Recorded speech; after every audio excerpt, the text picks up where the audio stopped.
Nós vamos de imediato passar para a reflexão na Palavra de Deus. Hoje nós temos a celebração da Ceia do Senhor, logo em seguida temos a Escola Bíblica Dominical, ou Escola Bíblica Discipuladora.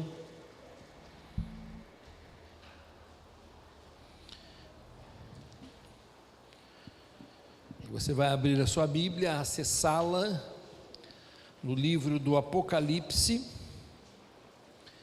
capítulo 2, versos de 1 a 7. Você também poderá acompanhar a leitura na projeção, se a fonte for suficientemente visível, enxergável para você. Eu acredito que sim. Eu acredito que sim. Apocalipse capítulo 2, versos de 1 a 7.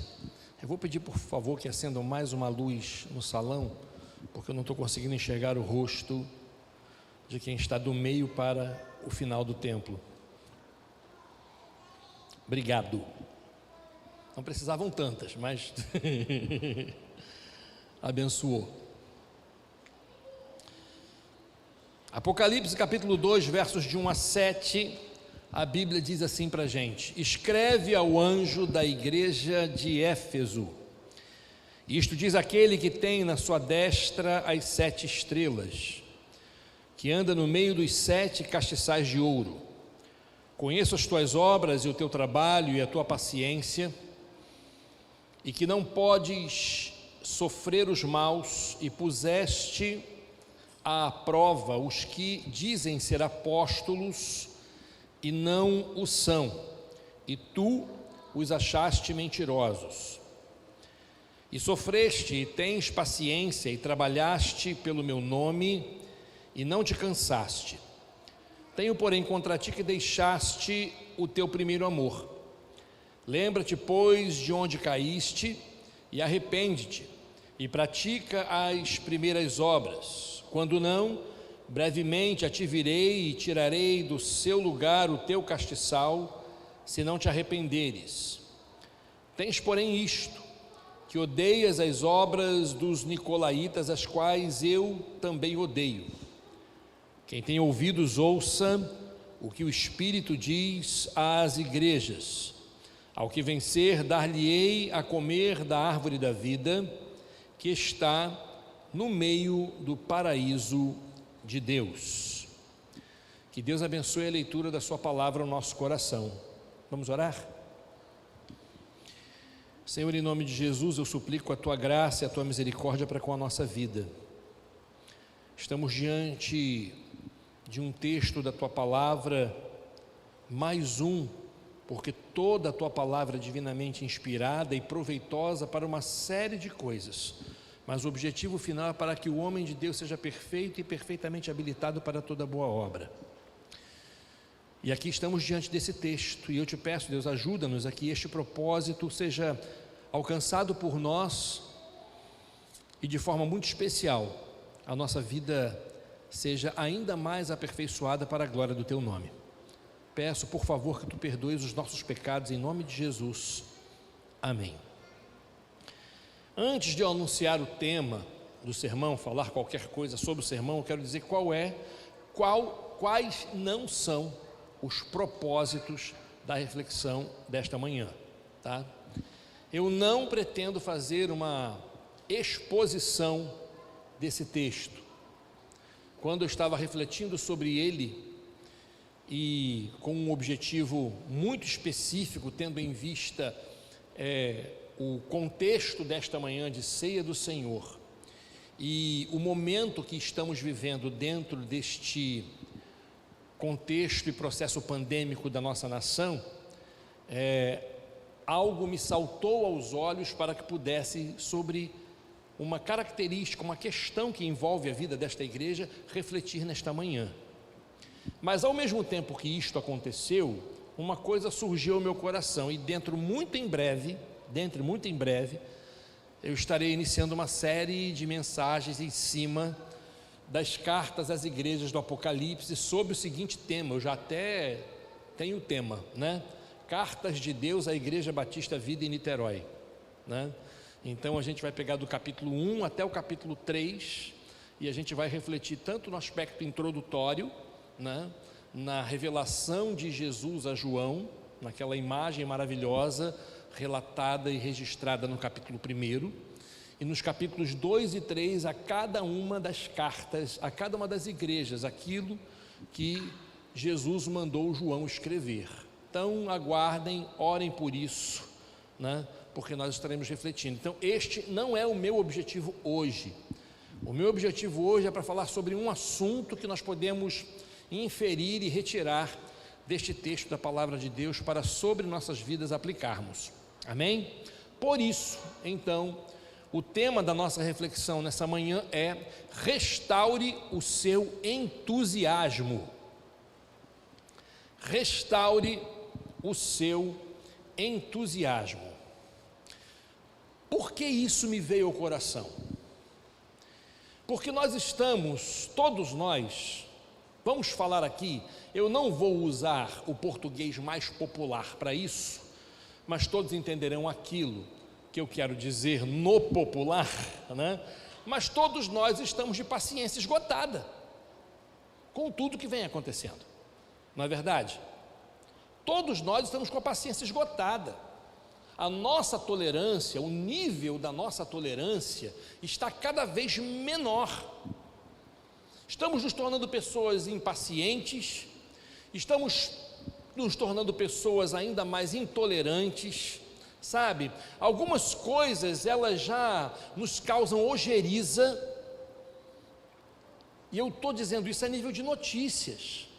Desde que todo esse processo de pandemia surgiu, e coronavírus, se ele foi produzido, se ele não foi, é culpa da China, não é, quem tem responsabilidade, e o povo que paga o pato, e o cerceamento de liberdade, e aquela polarização política, e etc, toda aquela discussão, e amizades sendo desfeitas, sabe, gente se ferindo, gente, sabe, se agredindo no meio virtual. Eu tenho um amigo, pastor, eu posso até falar o nome dele é André, e sempre que ele posta, sempre que ele posta alguma coisa sobre a visão política dele dessa situação, né, eu vou e comento de maneira irônica, porque o nosso relacionamento admite esse tipo de brincadeira, né? E aí o que aconteceu? Algumas pessoas que são amigas do André se sentiram ofendidas com o diálogo que eu comecei a desenvolver com ele. E aí começaram não a me agredir, mas a me questionar. E aí eu perguntei se algum deles estava ofendido, e disseram: estamos ofendidos. Então olha só, então a minha brincadeira já perdeu sentido. Se na minha brincadeira com o meu amigo particular, pessoal, com quem eu tenho liberdade disto fazer, ofendeu você, a minha brincadeira já não se justifica mais, mesmo não tendo sido feita a vocês, tendo sido feita a meu amigo. Então eu quero, por favor, pedir que vocês me perdoem. E aí o clima se arrefeceu, e eles falaram assim: olha, esse posicionamento é um posicionamento raro de ver na internet, eu quero pedir desculpa também a você, que eu não conheço, no caso a mim, né, pela minha postura também. E o assunto acabou, morreu, né?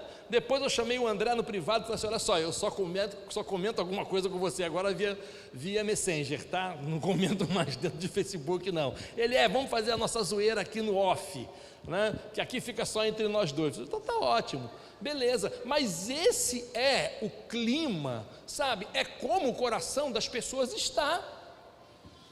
As pessoas estão, sabe? Não tem. Quem é pescador aqui conhece baiacu, né? Você encosta a mãozinha nele, o que acontece com ele? Ele se infla todo. Você chega perto de um ouriço, o ouriço também se espeta todo, se arma todo, né? Estava falando ontem, eu não me recordo exatamente com quem eu falei, mas lembrando de uma coisa que eu não vejo há muito tempo, de uma plantinha que eu não vejo há muito tempo, a dormideira. Lembra da dormideira? E você chegava assim pertinho, você encostava, ela se fechava toda. As pessoas estão assim. Ou elas se fecham, ou elas se armam. E aí o que está acontecendo? por conta de todo esse contexto que a gente tem vivido, algumas pessoas têm perdido o entusiasmo, algumas pessoas têm perdido a esperança, algumas pessoas estão vivendo mais armadas do que outra coisa. Qualquer um agora se tornou um inimigo simplesmente por pensar diferente. Percebe como é que a situação está?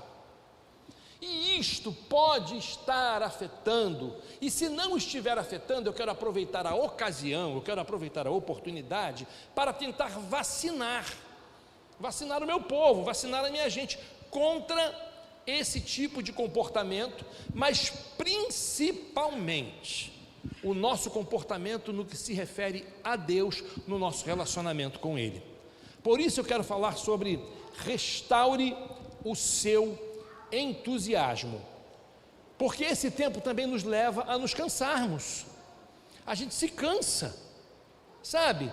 E às vezes algumas coisas que aconteciam com um certo ar de vibração, com um certo ar de alegria, com um certo ar de prazer, parece que a gente entrou num automatismo, sabe? Que simplesmente a repetição faz com que as coisas aconteçam sem que a gente perceba o propósito delas e perca a riqueza daquilo que a gente está vivendo e precisa viver. Por quê? Porque estamos fazendo, porque, sabe, entrou na agenda, sabe, entrou na rotina e virou uma atividade fria. É disso que eu quero falar. E eu quero introduzir isso da seguinte maneira: um sentimento muito comum nas pessoas é o saudosismo. É bom sentir saudade, não é? É bom. Às vezes ela machuca um pouquinho, dependendo saudade do que estejamos sentindo, mas via de regra, a saudade nos faz suspirar, nos faz lembrar de coisas, de circunstâncias, de situações, de viagens, de passeios, de pessoas. E aí a gente, sabe, fica pensando assim, ai, que tempo bom, né? Que dia foi aquele? Quando será que a gente vai poder viver aquele dia de novo? Ah, gente, quando será que eu vou poder encontrar fulano de novo? E daqueles que partiram, poxa, como foi bom, né? Mas agora está na glória, está recolhida por Deus. Falo isso, por exemplo, toda vez que eu me lembro da minha avó, que me lembro da minha mãe, que me lembro de minha tia, de alguns amigos, colegas de ministério, que inclusive neste ano foram ceifados pela Covid, e eu não os encontrarei mais se nós tivermos novamente aquele congresso anual de pastores que acontece no acampamento em Rio Bonito. Nós teremos um momento muito marcante nesse próximo congresso, quando ele acontecer, porque estaremos olhando ali pessoas que estavam com a gente, jogavam bola com a gente, participavam das palestras com a gente, saíam para jantar com a gente estava ali sempre brincando, né, naquele período de maio que acontecia, e a gente não vai poder contar mais com aqueles amigos, porque eles foram promovidos à glória através do instrumento da Covid. Vai ficar a saudade. É gente que sente saudade de outra época, né?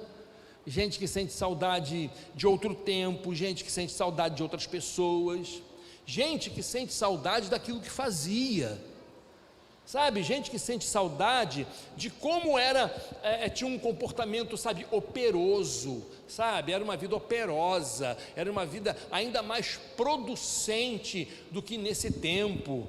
E fica dizendo assim, porque eu já fui assim, eu já fiz isso, já trabalhei nisso e naquilo outro, principalmente no contexto da igreja.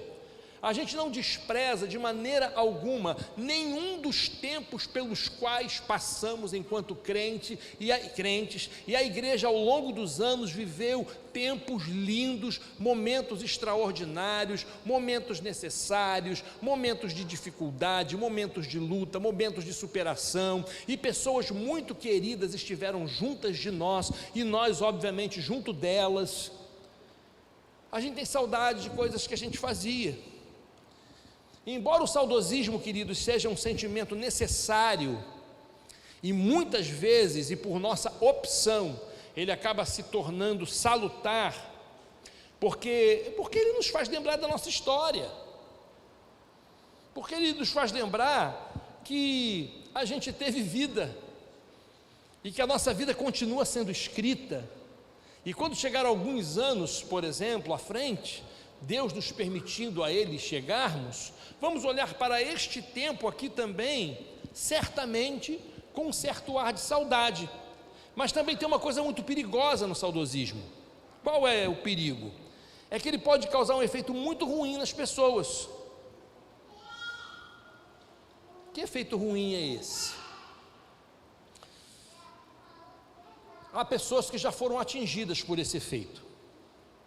Sabe qual é? É porque por vezes o saudosismo mata o entusiasmo. Por vezes o saudosismo, ele sufoca o entusiasmo que é necessário para ser vivido, para vivermos hoje, o agora. Temos saudade daquele tempo, né, que cantávamos assim, né? Então se verá, quem lembra? Vamos lá, o Filho do Homem, vindo sobre as nuvens com poder e glória. Lembra como era isso? Continua. Então se verá o Filho do Homem, vindo sobre as nuvens com poder e glória, porque assim como o relâmpago que do Oriente se mostra no Ocidente, assim há de ser a vinda do Filho do Homem. Não tem saudade? Não é? Não fica? Aí quando a gente para, por exemplo, e começa a analisar os sentimentos que a gente viveu naquele tempo, sabe? Um tempo completamente sem restrição, um tempo, não é que não houvesse iniquidade, mas aparentemente bem menos iníquo, bem menos perverso, bem menos maldoso. A gente tem saudade daquele tempo. A gente tinha bem menos preocupações, por exemplo, em deixar as nossas crianças na frente da TV, porque o máximo que ele ia ver era Tom e Jerry, era as maldades do Pica-Pau e coisas desse tipo, dessa natureza, do que aquilo que a gente está vendo hoje. E eu não conheço criatura mais perversa do que o Jerry, tá? Eu vou escrever uma tese qualquer hora dessa para mostrar que rato ruim, né? E o Tom era que pagava a conta, mas deixa isso para lá. Tá? Esquece. É coisa da saudade que a gente tem, sabe?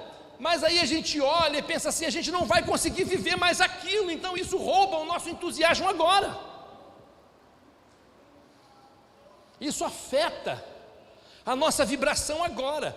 A gente precisa discernir a diferença e a evolução do tempo e dos contextos. Existem coisas que eram próprias daquele tempo, nós as vivemos, elas foram maravilhosas, elas não são possíveis serem transportadas para cá, mas os sentimentos eles precisam acompanhar, eles precisam chegar. Você sabe por quê? Porque senão a gente adoece e não vai ser de Covid. A gente vai adoecer de depressão, de amargura, de ira, de raiva, de intolerância, é do que a gente vai ficar doente, a gente vai adoecer disso. Quantas pessoas não são hoje como um dia foram? E a pergunta é, por que não são? Quantas pessoas, por exemplo, não fazem hoje como um dia fizeram? A pergunta é, por que não fazem? É porque foram feridas ao longo da história? Posso te dizer, minha querida, lamento te informar, fomos, seremos e continuaremos sendo feridos. Porque isso é da nossa natureza, faz parte. Eu vou contar uma coisa para você, sobre você, que você não sabe, mas a Bíblia diz que você é ruim.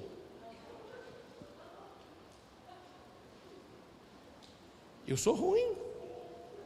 Aqui entre nós, baixinho aqui para ninguém ouvir, você na frente do espelho, conversando consigo mesmo, você fica com raiva de você. Fica. Você vai começar a se questionar sobre algumas coisas, alguns comportamentos, algumas reações, e você vai ficar com raiva. Então, lamento te informar, você tanto ferirá alguém, embora não queira, não admita, mas eventualmente isso vai acontecer, como também será ferido. Olha, lamento informar, faz parte do processo de aperfeiçoamento. A gente vai ganhando aquela carapaça de tartaruga para poder não sentir mais tanta dor. A gente amadurece nesse processo. Mas por que pessoas são assim? Por que pessoas não vibram como já vibraram? Cantei aqui de propósito, né? Aí eu vi um monte de sorriso, né? Gente lembrando. Aí em determinados momentos da celebração, em algumas canções, não é necessariamente porque não conhece a letra, mas é porque não vibra. Por quê? Você sabe por quê? O problema não é o culto, o problema é o nosso coração. A gente já chega aqui com o nosso coração blindado. A gente já chega aqui com o nosso coração, sabe? Com um muro construído em volta para protegê-lo. A gente já chega assim. Então, até a gente perceber que, opa, aqui é lugar de bem, gente. Aqui é lugar do bom, do bem. Calma, ó, amigo, não morde, amigo, estamos aqui, entendeu? Até você, sabe, respirar e se assentar nesse processo, você permanece armado. É assim que acontece. Por que pessoas não se doam como já se doaram? Porque já se decepcionaram? Pô, lamento te informar também, você já decepcionou alguém? Já. Ah, pastor, eu não, é porque você sofre de perda de memória recente. Você só consegue lembrar até ontem. De depois de ontem para trás, de anteontem para trás, você não consegue lembrar para poder perceber que você também já decepcionou alguém. Quando Jesus olha para pessoas assim, vivendo isso, para servos assim, ele vê como efeito o mesmo mal que atingiu aqueles crentes da igreja de Éfeso, para quem ele ordena João escrever esta primeira carta às igrejas do Apocalipse. É a mesma coisa que Jesus tinha contra aquela igreja, ele tem hoje contra muitas pessoas, muitos servos dele. Sabe o que é? Verso 4, e eu botei em 3 versões para você poder entender bem claramente. Tenho, porém, contra ti, que deixaste a tua primeira caridade. É a versão revista e corrigida. A NVI diz assim: contra você, porém, tenho isto: você abandonou o seu primeiro amor. A Bíblia, na linguagem de hoje, diz assim: porém tem uma coisa contra vocês, é que agora não me amam como me amavam no princípio. Existe uma coisa muito fundamental, importante, que a gente precisa entender aqui, para que a gente tenha condições de manter o nosso entusiasmo vivo. Quem está sendo afetado com isso é Deus. Quem está deixando de receber alguma coisa é Deus. É Ele que não é amado, é Ele que não é alvo da nossa caridade, da ação da nossa caridade. Fomos nós, ou nós, que não o amamos mais como amávamos no princípio. Mas eu quero continuar, não quero me deter nisso agora. Essas pessoas foram atingidas no ponto fundamental da vida espiritual. E qual é esse ponto fundamental? Elas foram atingidas na forma como olham a vida com Deus.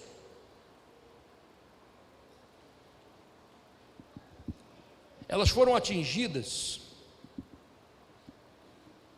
na forma como encaram o envolvimento com as coisas dele e com o próprio Deus. Elas foram atingidas na paixão. Elas foram atingidas no fervor. Elas foram atingidas na devoção. E aí, quais são as características que sinalizam, sabe, que isto aconteceu? Como é que a gente pode falar assim que uma pessoa perdeu o seu primeiro amor? Embora não seja isto que o texto diga. Eu vou falar sobre isso. Deus deixa de ser o primeiro pensamento do dia. Eu fui ensinado quando criança a primeira coisa que deveria fazer ao acordar era o quê? Orar. Acordou? Se possível, senta na cama e ora. Eu me lembro que uma vez a minha mãe me repreendeu porque ela chegou perto de mim na cama para se despedir de mim e do meu irmão à noite, e eu estava orando deitado. E aí ela foi, me beijou, abriu os olhos: mãe, eu estou orando. Deixa a sua avó saber que você ora deitado. Primeiro comentário que minha mãe fez: deixa a sua avó saber que você ora deitado, né? Eu estava na minha inocência, estava deitado, estava orando, né? Mas a gente se envolveu ou foi envolvido com uma dinâmica de vida que essa coisa parece que deixou de ser importante, e a gente esquece que antes mesmo de acordarmos, Deus já cumpriu um dos principais compromissos dele com a gente. Qual é? Renovar as suas misericórdias sobre nós, porque senão nós não acordaríamos. Então Deus deixa de ser o primeiro pensamento do dia. Qual é o primeiro pensamento do dia? Oi? Não entendi. Pagar a conta. O que eu tenho que fazer hoje? Já levanta desesperado, acorda a criança, tem que ir para a escola, né? Isso quando a esposa não vira e fala assim: vai escovar o dente, pelo amor de Deus, né? Pelo amor de Deus, né? Mas ele deixa de ser o primeiro pensamento do dia, ele deixa de ser a principal pessoa a ser agradada. Olha como o eixo da vida muda. Antes Deus ocupava o centro e a nossa vida orbitava Ele. Eu ia falar orbitar em torno, é redundância, né? Orbitava Ele, sabe? A nossa vida girava em torno de Deus. Agora não, agora é tudo para a gente. O que a gente quer é que Ele nos socorra, e nós temos promessas de socorro, mas nós queremos que Ele nos socorra, que Ele nos atenda, que Ele nos dê livramento, e as nossas coisas, os nossos planos, os nossos objetivos, as nossas prioridades, elas estão ali no centro, e Ele deixa de ser a principal pessoa com quem devemos nos preocupar, a ser a primeira a sorrir no dia. Não, quem tem que sorrir sou eu. Ele deixa de ser a primeira pessoa a ser agradada. E aí, quando a coisa começa a ficar ruim, a gente lembra que Ele existe, e a gente precisa passar por um processo de restauração, em vez de apresentarmos o arrependimento, a gente começa a apresentar desculpa e lamento. E aí o que acontece? Em vez de apresentarmos o quebrantamento, apresentamos essas desculpas. Desculpas são apresentadas, ocupam o lugar do quebrantamento. Ah, Senhor, me desculpa, mas o coração não foi afetado, não foi atingido, não foi transformado, ele não foi restaurado, sabe? Ele não foi levado à rendição. Não existe quebrantamento sem rendição, gente. Não existe. A gente precisa se render, chegar diante de Deus e levantar aquela bandeirinha branca, lembra disso? De desenho animado? Desisto de lutar contra o Senhor, desisto. E o pior, a gente não assume a nossa culpa e bota a culpa nos outros, porque aí o que a gente faz? Pessoas são culpadas pela falência da vida espiritual. A gente começa a culpar os outros. A gente culpa o pastor, culpa o irmão, culpa a igreja, culpa o marido que não é crente, culpa a esposa que não é crente, culpa o tempo, culpa o patrão, o chefe, culpa o negócio. A gente começa sempre a jogar para o outro. Não, a minha vida espiritual não está bem, mas é por causa disso. Não, não é por sua culpa. Só que o que acontece nesse negócio? Deus continua não desistindo da gente. Olha que novidade.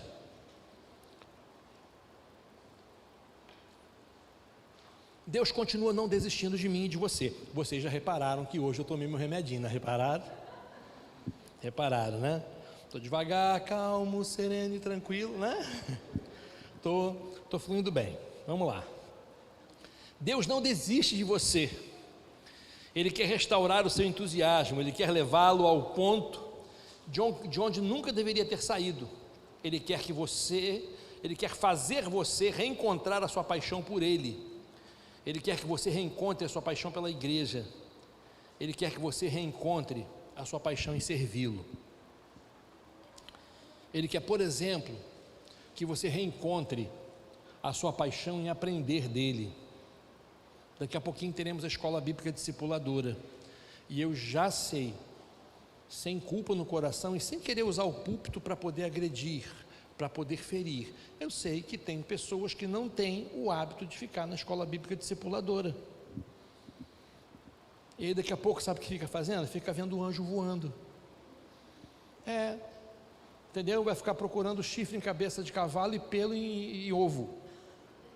Por quê? Porque não estuda a palavra de Deus. Entendeu? Mas vamos lá. Como é que a gente resolve essa questão? E aí o texto diz para a gente especificamente no verso 4. Eu vou tentar ser direto, claro e rápido nesse momento. A primeira coisa, admita que o problema é com você. Seja honesto, sincero e admita que o problema não é com ninguém. Admita que o problema é com você. Por quê?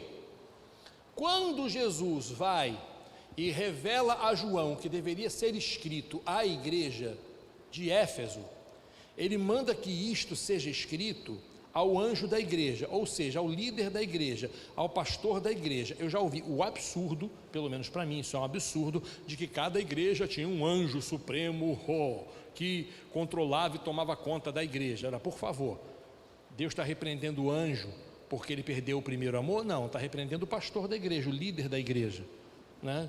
Se é este o caso, se não é este o caso, logo aquele anjo é um anjo caído, né? Anjo é demônio, né? Mas ele diz: olha, contra você, porém, tenho isto: você abandonou o seu primeiro amor.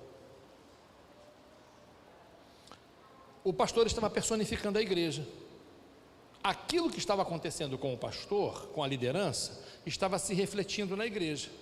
Então ele estava chamando a atenção da liderança para que a igreja toda fosse corrigida, porque já havia virado um fato. E não era para que ninguém, transferisse a responsabilidade. Essa é a questão. Olha, eu tenho, porém, contra a cidade de Éfeso isso, ela é uma cidade idólatra. Seria verdade, mas não é o caso. Você pode ser santo, fiel, leal e verdadeiro mesmo no meio de um ambiente idólatra, ou não? Você não é idólatra porque você mora numa cidade idólatra, porque você mora num bairro idólatra. Você é idólatra porque você tem um ídolo. Você tem um ídolo. São coisas completamente diferentes. Você pode perfeitamente estar ali e não ser. Você pode ser como aquela garça que anda no meio do manguezal, né? Está pisando na lama, mas está protegendo a brancura das suas penas, da sua plumagem. Pode perfeitamente ser assim. Mas ele estava dizendo: olha, para de ficar transferindo essa responsabilidade, porque a coisa só vai começar a mudar quando você admitir que o problema é com você. É você que não ora mais como deveria, é você que não lê a Bíblia mais como deveria, é você que não se coloca mais à disposição como deveria, é você que não me ama mais como deveria. Nos seus lábios eu encontro muito mais outras palavras e expressões do que palavras que glorificam e expressões que glorificam o meu nome. Então a primeira maneira da gente restaurar o nosso entusiasmo é admitirmos que o problema está com a gente, porque aquele que pode nos fazer sorrir, vibrar, ter o nosso olhar brilhando, ele sempre estará conosco. Amém, gente? Ele diz: olha, eu estou com você todos os dias até a consumação dos séculos. E a gente tem um verso que é extremamente incômodo nesse assunto para a gente, que é Mateus capítulo 5,16. Quando começa lá a partir do verso 14, que vai dizer para a gente assim: olha, vós sois o sal da terra, né? O sal, se ele não salgar, se ele se tornar insípido, ele para nada mais presta, senão para ser lançado fora e ser pisado pelos homens. Vós sois a luz do mundo. Não se pode esconder uma cidade edificada sobre um monte. Nem aquele que tem uma lamparina a coloca debaixo da mesa, mas a coloca no velador e assim alumia ou ilumina a todos os que estão na casa. Depende da versão, né? Eu adoro a versão mais antiga, né? E alumia a todos que estão dentro da casa. E o verso 16 diz assim para a gente: esse verso dói. Assim, quer dizer, desse jeito, dessa forma, dessa maneira, resplandeça a vossa luz diante dos homens. Olha, é diante deles, para que eles vejam as suas boas obras e assim rendam glórias, deem glórias ao Pai que está nos céus. Você perde o entusiasmo, quem é punido por não ser glorificado é Deus. Então o problema não está em Deus, o problema não está nas pessoas que observam, o problema está em nós que perdemos o entusiasmo muitas vezes. Então a melhor maneira é que nem aquele camarada que vai fazer uma consulta médica de um problema, obviamente, clínico, e ele atribui o seu problema físico, biológico, clínico à sua esposa. Não é. É nele, é no corpo dele. Não é nela, é no corpo dele. Percebe? Então admitamos que o problema está com a gente. Tem gente, guarda o que eu vou dizer. Esse tempo está repleto de gente que é velho desde novo. Vocês estão entendendo o que eu estou dizendo? Gente jovem com a cabeça envelhecida. E está faltando, sabe o que, nesse tempo? Aquilo que a gente tinha no outro tempo, que era gente velha com cabeça nova.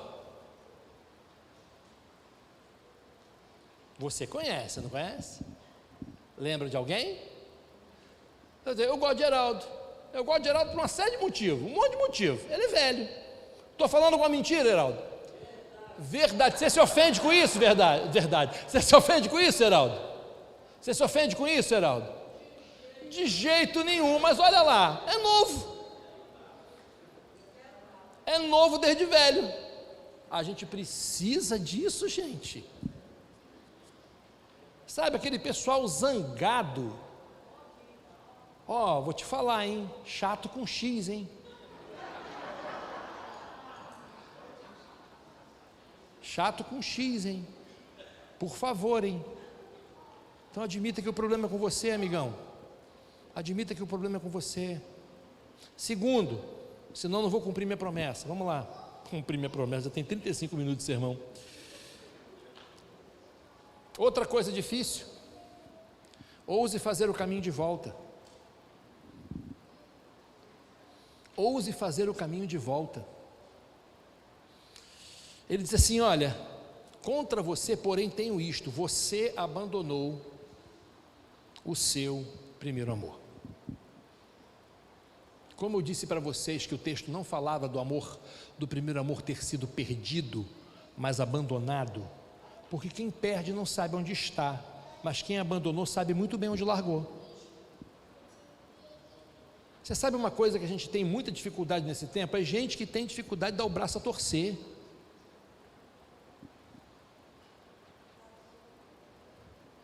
Toma remédio ruim, que é amargo, porque o corpo precisa,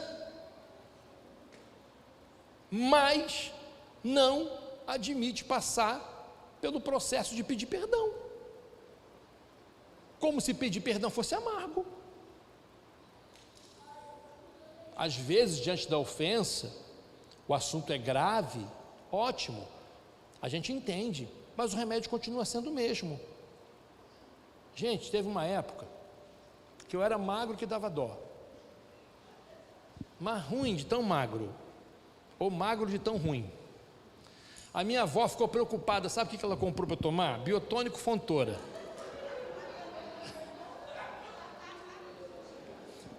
Gente, quem aqui tomou aquela desgraça? Nossa, eu não estou sozinho nesse negócio. Uma salva de palmas para essa gente corajosa, né? Não estou sozinho nesse negócio. Mas eu fui tomar aquele negócio, eu fui obrigado a tomar aquele negócio porque eu estava fraco, um sudoestezinho diferente era uma ameaça para mim. Mas ruim. Estou fazendo a propaganda aqui? Não, o contrário, né? Eu nem sei se isso vende ainda. Vamos lá. Mas você não deixa de tomar um remédio só porque o sabor dele não te agrada. A questão é que Ele restaura, é que Ele ajuda na cura e cura. A mesma coisa acontece com o perdão. Então ouse fazer o caminho de volta, dê seu braço a torcer. Os antigos já diziam, né, irmão Carlos? Estou pegando todo mundo de cabeça branca aqui, né? Que quem volta atrás não erra caminho, não é isso? Não é verdade? Quem volta atrás não erra caminho. A próxima é você, hein, Rosana? Presta atenção. Quem volta atrás não erra caminho.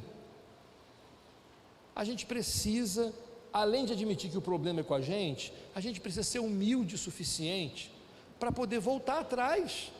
Você abandonou, você sabe onde você largou, então volta. Volta. Relacionamentos conjugais não se restauram por pura vaidade e orgulho. Vaidade e orgulho, besta, bobo. Relacionamento entre amigos não se restaura por pura vaidade, orgulho, besta, bobo e burro. Dá o bracinho a torcer, entendeu? Resolve o problema, toca a vida para frente em paz. Se não foi verdade lá, pelo menos para você aqui foi. Amém? Então ouse fazer o caminho de volta, porque a restauração implica em mexer com algo que foi destruído. Não se restaura construindo novo, se restaura pegando o que foi destruído e recuperando. Isso é restauração. Amém? Amém, gente? Amém. E em último lugar, além de você admitir que o problema é com você e ousar fazer o caminho de volta, restaure o seu amor por Deus. Restaure o seu amor por Deus. Contra você, porém, tenho isto: você abandonou o seu primeiro amor. Gente, palavras são extremamente importantes. Todo mundo aqui destaca a palavra primeiro amor, a expressão primeiro amor, não é? Só que não é só isso que está ali. O que está ali? O seu primeiro amor. Você não vai buscar algo etéreo, vaporento, nebuloso, que um dia você viveu, sabe, que parecia que você estava andando sobre as nuvens, sabe, e que você tem como padrão e parâmetro para a vida de todo mundo. Não, você vai buscar o seu primeiro amor, restaurar a sua forma de se relacionar com Deus. Deus tem só apenas uma coisa de padrão para todo mundo: é que todos nós tenhamos o caráter de Cristo, é que todos nós desenvolvamos as virtudes do Espírito Santo, relatadas lá em Gálatas capítulo 5, 22. Agora, quanto à forma, a forma é do seu jeito, porque cada filho é um filho. Tem filho que, sabe, se esfrega na gente igual gato, não tem? Mas também tem filho que despreza você igual gato, não é? Cachorro você chama, vem. Gato, se você fizer chamim, vem cá, chamim, ele vai olhar para você, vai ficar lá do jeito que ele vem, a hora que ele quer, não é? A hora que ele quer, ele vem, se esfrega. Tem filho que é assim, tem filho que não é assim. É a sua forma, é o seu jeito. Restaure o seu amor por Deus. Ele quer ver Cristo em você do seu jeito. Ele quer ver todas as virtudes do Filho de Deus em você. Sim, Ele quer ver o seu caráter transformado. Ele quer ver você vivendo amor, paz, alegria, bondade, mansidão, longanimidade, fidelidade, domínio próprio, temperança. Ele quer ver você vivendo tudo isso, mas do jeitinho do filho que você é. Do jeitinho do filhinho que você é.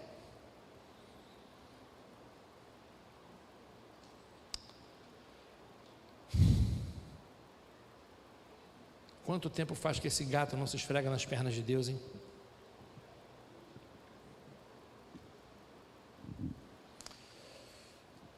Conclusão, nessa manhã, Deus te chama para um concerto com Ele. Ele quer vê-lo cada vez mais grato, Ele quer vê-lo cada vez mais vibrante, e Ele quer, quem sabe, vê-lo de volta.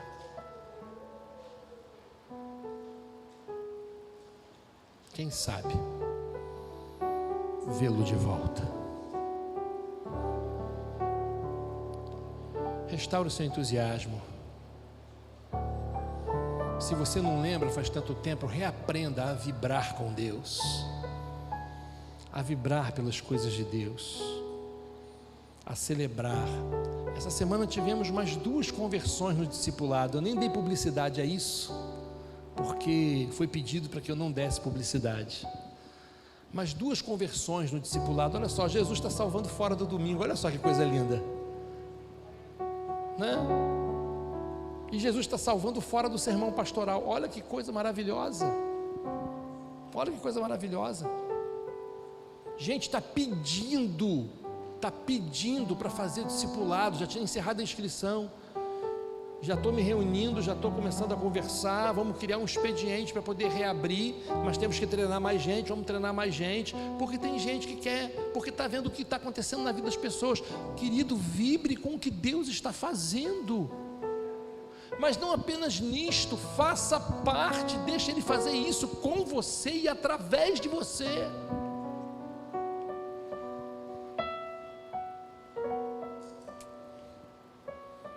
Venha reacender a chama da paixão por Deus em seu coração. Deixa que isso aconteça, por favor, em nome de Jesus.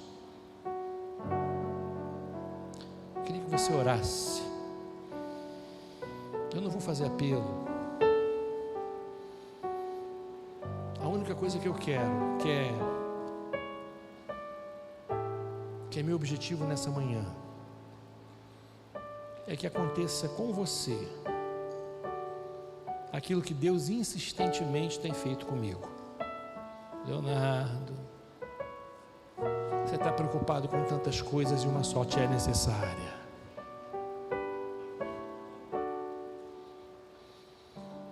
Você está perdendo o sono por tantas coisas e você esquece que eu dou aos meus enquanto eles dormem. Você está esquecendo disso.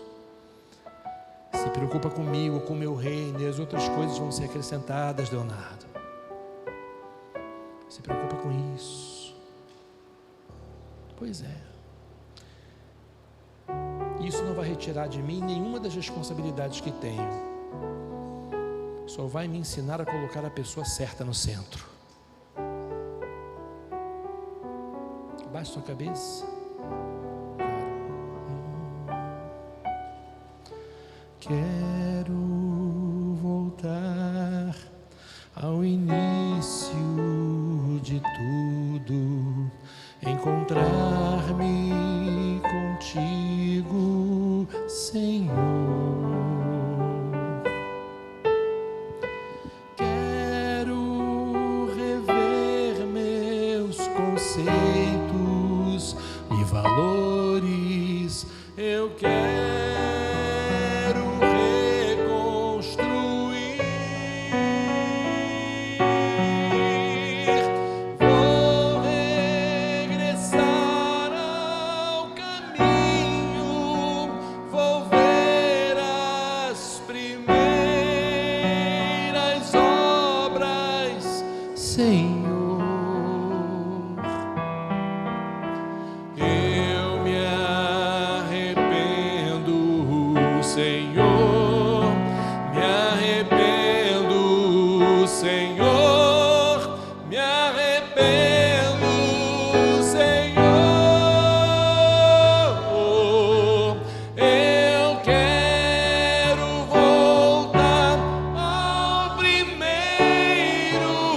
amor.